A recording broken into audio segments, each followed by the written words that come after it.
Greetings in Jesus' name on this Good Friday. Colonel Cayley joins me in wishing you God's rich blessings as you reflect today. This Good Friday will be different for most Christians around the world. Normally, we would gather together in worship.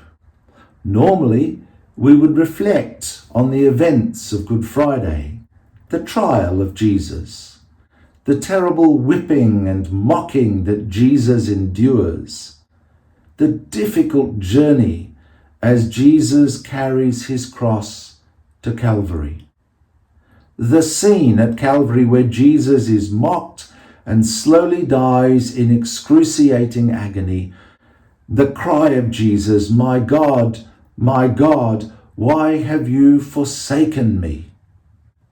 Normally, we would think of these things.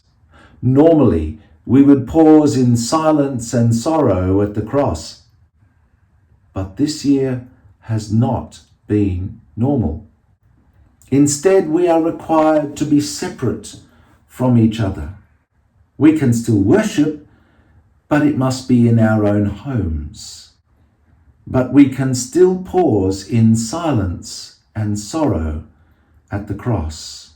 We can still reflect on the events of Good Friday.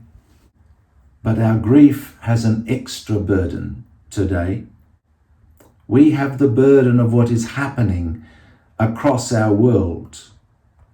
People are suffering from this virus, and many people are dying. My God, why have you forsaken us? As Christians, we have no simple answers in this crisis. Professor Tom Wright comments, "No doubt the usual silly suspects will tell us why God is doing this to us. A punishment? A warning? A sign?" These are knee-jerk, would-be Christian reactions. Some may want explanations. Some may want to be given a sigh of relief. But perhaps what we need more than either, he says, is to recover the biblical tradition of lament. Lament is what happens when people ask why and don't get an answer. It's where we get to when we move beyond our self-centered worry about our sins and failings and look more broadly at the suffering of the world.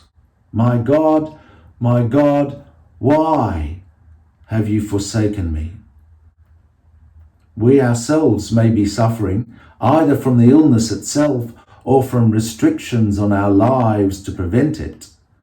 But we think today of those who are huddled together in slum areas, from the favelas of Brazil to the Kibera slum in Kenya to Warangi town in Pakistan. Social distancing is not really possible in such places. My God, why have you forsaken them? We think of those tens of millions of people who are crowded into refugee camps, from Bangladesh to Syria and across Africa. There is not much clean water, healthcare is scarce, social distancing is almost impossible. Just one case of COVID-19 could cause a humanitarian catastrophe. People there would be very fearful. My God, why have you forsaken them? In the face of such suffering across our world, our hearts are burdened. So on this Good Friday, we lament.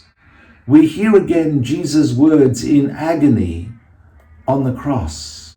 Mati ki Injil, Satais Swabab, Chialis Ait. Pirtin baje isa unchi awaz se pukar uta. Eli Eli lama shabatani, जिसका मतलब है आई मेरे खुदा तूने मुझे क्यों तर्क कर दिया है. Many scholars have wondered what Jesus meant by crying out these words. Some have claimed that Jesus was quoting the first verse of Psalm 22. Therefore, they say, it is like Jesus is reciting the whole psalm in one verse. And at the end of Psalm 22, we hear the note of certainty of God's deliverance. So Jesus may be expressing his own confidence that God would deliver him. Other scholars have claimed that Jesus is feeling the full depth of being abandoned by God. Jesus had felt a sense of communion with the Father throughout his earthly life. Now that sense of fellowship is shattered. He cries out, my God, why have you forsaken me?" Jesus experiences the full weight of sin upon him, sin that separates him from his heavenly Father. Jesus suffers abandonment by God so that we never have to experience it. Well, both views may be true. Jesus feels the depth of abandonment. He experiences being forsaken by God. And Jesus laments. In doing so, Jesus shows us that it is all right for us to lament. Psalm 22, which Jesus quotes, is a lament psalm. Lament psalms follow a pattern in Scripture. The lament starts by addressing God and making the psalmist's complaint known. Zabur Bais Wabab Pehla Urdusra Aitz. Ay mere Khuda, तूने मुझे क्यों तर्क कर दिया है? मैं चीख रहा हूं, लेकिन मेरी नजात नजर नहीं आती. ay मेरे खुदा, दिन को मैं चिल्लाता हूं, लेकिन तू जवाब नहीं देता. रात को पुकारता हूं, लेकिन आराम नहीं पाता. Then the lament names what the psalmist wants God to do about it. The lament expresses trust in God to come through. The lament concludes with praise to God for all God has done in the past and expresses trust and hope for what God will do in the future. On this Good Friday, Jesus' words from the cross show us you can worship God in the midst of difficulty through a prayer of lament. Prayers of lament are a way of worshipping and expressing faith. When we lament, we acknowledge that life is complex. Our lament comes from a deep sense that something is wrong, whether with ourselves or the world. When we lament, we respond to the reality of suffering. Our lament looks squarely at pain and hurt and confusion. Our lament involves deep feelings of anger, betrayal, despair, and injustice. When we lament, we engage God in the context of pain and trouble. My God, why have you forsaken us? Walter Brueggemann is a famous scholar in the Hebrew Scriptures. he reminds us, lament is an act of protest. The lamenter is allowed to express indignation and even outrage about the experience of suffering. The lamenter talks back to God and ultimately petitions him to help in the midst of pain. The one who laments can call out to God for help. Lament is an essential part of having an honest faith. We are still worshiping God even when we pour out our difficulties to Him. We don't back away from God. We don't act as if everything is fine.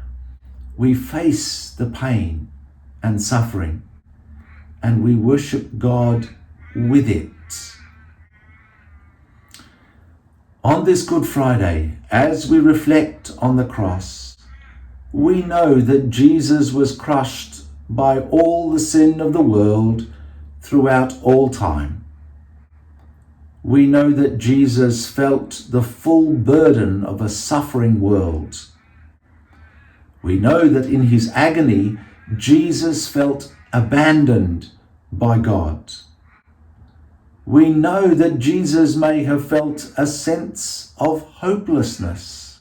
My God, why have you forsaken me? Because Jesus was crushed, we can be freed from our sin. Because Jesus was burdened, we can engage with a suffering world knowing God loves the world. Because Jesus experienced abandonment, we can know God is always with us. Because Jesus may have felt a sense of hopelessness, we can experience hope even in despair. We know that the Lord will come through in the end.